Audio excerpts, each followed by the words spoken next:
Chapter 6. Two Women.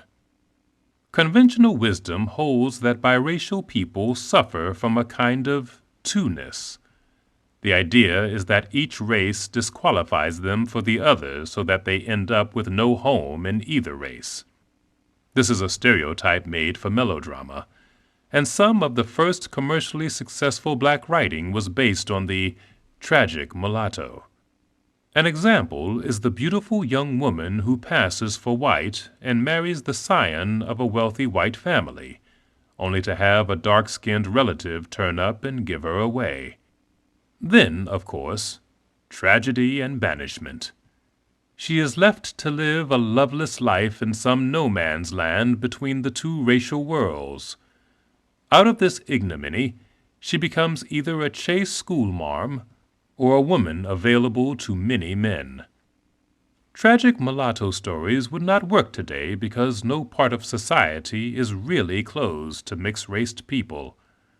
Today, if Barack Obama feels compelled to belong to the black identity, he is also hounded by the fact that he doesn't have to.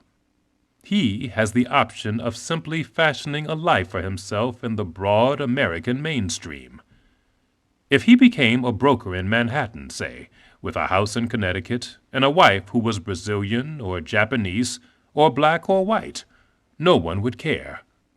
Nothing would happen except that he might become very rich and thus a favorite at charity galas. So today, there is no tragedy or melodrama in his two-ness. Obama's racial quest springs from a personal angst, not from an oppression in society. In fact, his great nemesis in his pursuit of transparent blackness is not white racism, but the lack of it, the temptations of this new open and seductive America that so easily absorbs people like him. The arc of Barack Obama's life is something of a zigzag between his passion to be black and the siren call of extraordinary, even glamorous opportunities in the American mainstream, where the racial identity he longs for matters little.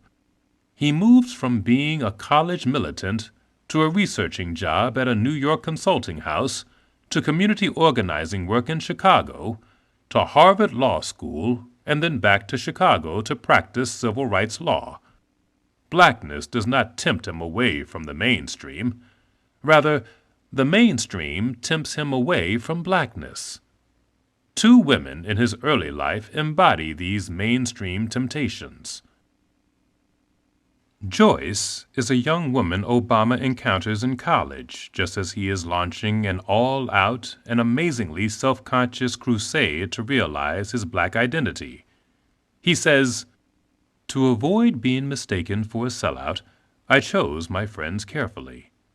The more politically active black students, the foreign students, the Chicanos, the Marxist professors and structural feminists, and punk rock performance poets. We discussed neocolonialism, Franz Fanon, Eurocentrism, and patriarchy." This is the Obama Joyce meets one day on campus, a young man who has embraced black alienation as a kind of happiness. Like Obama, Joyce is from a mixed-race background, and she is apparently quite beautiful. Green eyes and honey skin and pouty lips. Obama seems to be half-heartedly hitting on her when he asks her if she is going to a Black Student Association meeting across campus. But the question only puts up a wall between them. She looks at him funny, and then, in words that must have stunned Obama, says, "I am not black. I'm multiracial."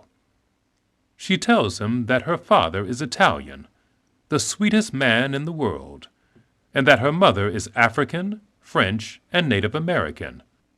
"Why should I have to choose between them?" she asks. Then she makes a speech. "It's not white people who are making me choose.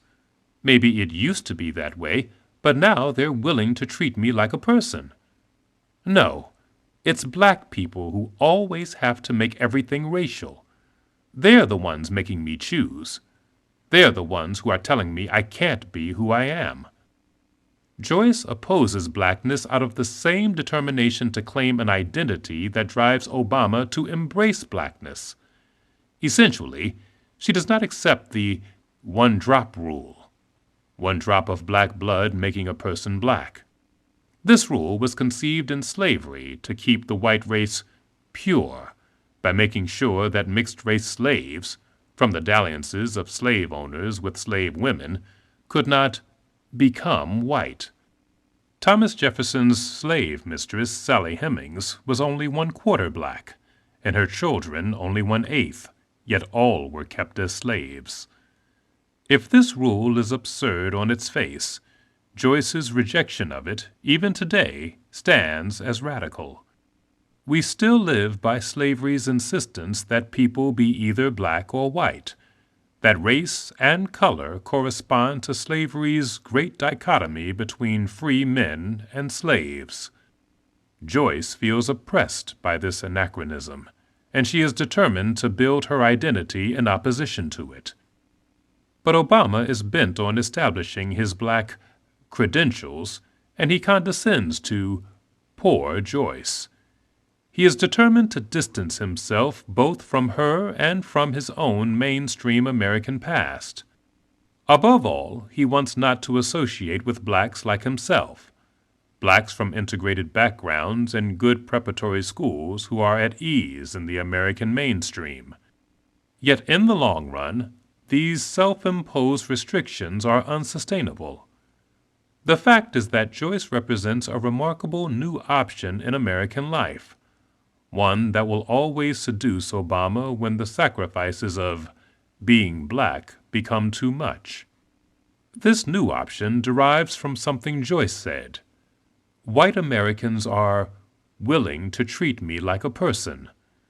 They no longer impose the absurd one-drop rule and no longer force people to choose.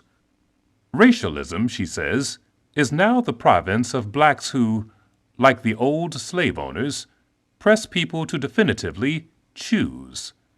Blacks are the ones who are telling me I can't be who I am. This is the end of the CD.